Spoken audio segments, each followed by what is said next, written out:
지난주 해외 증시 마감 동향과 주 소식들 외신 통해서 확인해 보겠습니다. 지난 주말 뉴욕 증시는 예상보다 저조한 GDP의 실망감을 표하며 혼조 마감했습니다. 이 소식 마켓워치 보도입니다. 현지 시간으로 지난 26일 마켓워치는 뉴욕 증시가 기대에 못 미친 경제 지표에 엇갈린 흐름을 보였다고 전했습니다. 다우존스 지수는 소폭 오른 반면 나스닥 지수와 S&P 500 지수는 5거래일 연속 상승세를 마무리했습니다.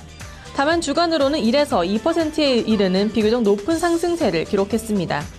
이날 투자 심리를 위축시킨 것은 미국의 1분기 경제 성장률 소식이었는데요. 이 기간 GDP가 전년 같은 기간보다 2.5% 증가한 것으로 나타났습니다. 작년 4분기의 0.4% 증가보다는 나아진 것이었지만 사전 전망치 3% 증가에는 못 미치며 실망감을 키웠습니다. 소비는 크게 늘었지만 국방 지출이 줄어든 것이 결정적이었습니다. 여기에 4월의 소비자 심리 지수가 3개월 만에 가장 낮은 수준을 보인 것도 지수의 발목을 잡았습니다. 이날 증시의 흐름은 부진을 면치 못했지만 기업들의 실적은 전반적으로 양호했습니다. 그 가운데 에너지 기업인 쉐보론의 성적 CNBC 통해서 확인해 보겠습니다. 현지 시간으로 26일 CNBC는 쉐보론의 1분기 순이익이 주당 3.18달러를 기록했다고 전했습니다. 이는 전년 같은 기간에 3.27달러보다는 줄었지만 전망치 3.05달러보다는 양호한 수준이었습니다. 이 기간 매출은 568억 2천만 달러로 집계됐는데요. 전년 동기에 607억 1천만 달러는 물론 예상치 677억 3천만 달러에도 못 미쳤습니다. 국제유가 변동과 캘리포니아 유전 폐쇄 영향으로 풀이됐습니다.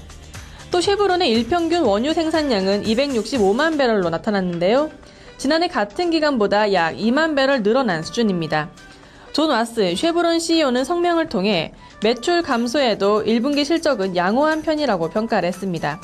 이 밖에 쉐보론은 분기 배당금을 11%가량 높이겠다고도 전했는데요. 이 같은 소식 속에 쉐보론의 주가는 1.3% 오르며 다우존스 상승을 도왔습니다. 미국의 경제 성장률이 부진하게 나타난 까닭에 당분간 뉴욕 증시 전망을 낙관하기는 다소 어려워졌습니다. 다만 전문가들은 이번 주에 발표될 경제 지표들과 함께 연준 회의를 주목하라고 조언하고 있는데요. 이 소식 로이터 보도입니다.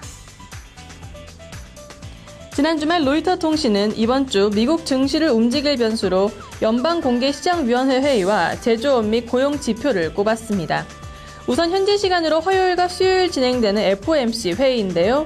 1분기 GDP 등 최근의 경제 지표가 기대에 못 미쳤던 만큼 연준은 양적 완화 정책을 그대로 이어갈 것으로 보입니다. 또 유럽중앙은행도 통화정책회의를 갖습니다. 기준금리를 내려 침체된 유럽 경기를 부양시킬 수 있을지 관심이 모아집니다. 경제 동향을 알 수 있는 지표들도 다수 발표가 됩니다. 개인 소비 지출과 ISM 제조업 지수, 컨퍼런스 보드의 소비자 신뢰 지수 등과 함께 금요일에는 4월의 고용 보고서가 공개되는데요. 신규 일자리가 15만 개 늘어날 것으로 전망되며 3월의 지표에서 개선될 것으로 전망됩니다.